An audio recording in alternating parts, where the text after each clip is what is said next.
babanın sözlerine kulak aç, getir esirlere sen dikkat ol.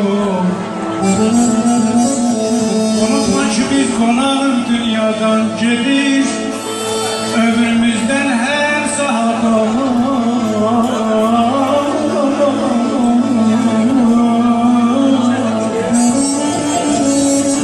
kıymetli vaxtların gelmesin boşa, kamil sənətkar ol, həmişə yaşa.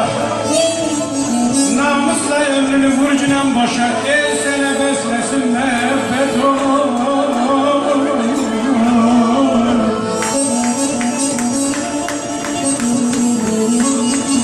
Oxu bir alim ol, ya bir sənətkar. Oxu bir alim ol, ya bir sənətkar.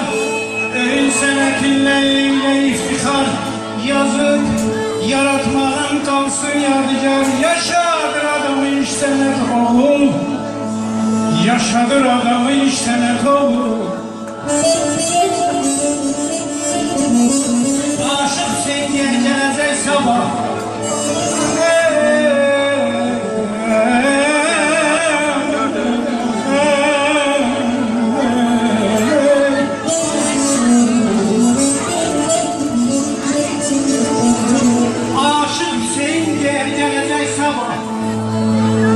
sabahın nəbzin tut, ol cinən zərra. Bilməzə yol göstər, ol cinən həmra. Saxla bu sözümü, saxla bu sözümü, əmanət ol.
Yaxşı baxırdı amca oğluna, indi gözlərəm, yad edən zaman.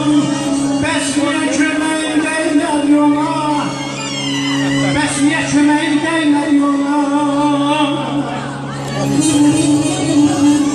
Atam ölən zaman davadaydım mən, indi də danışır anam bu qəlbi.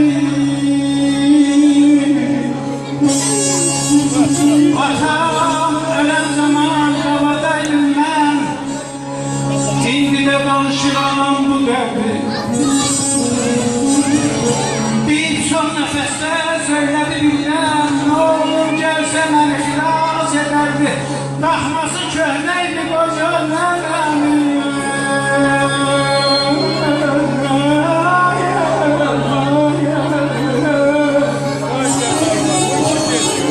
Daxması köhnəydi qocan nəqəmi.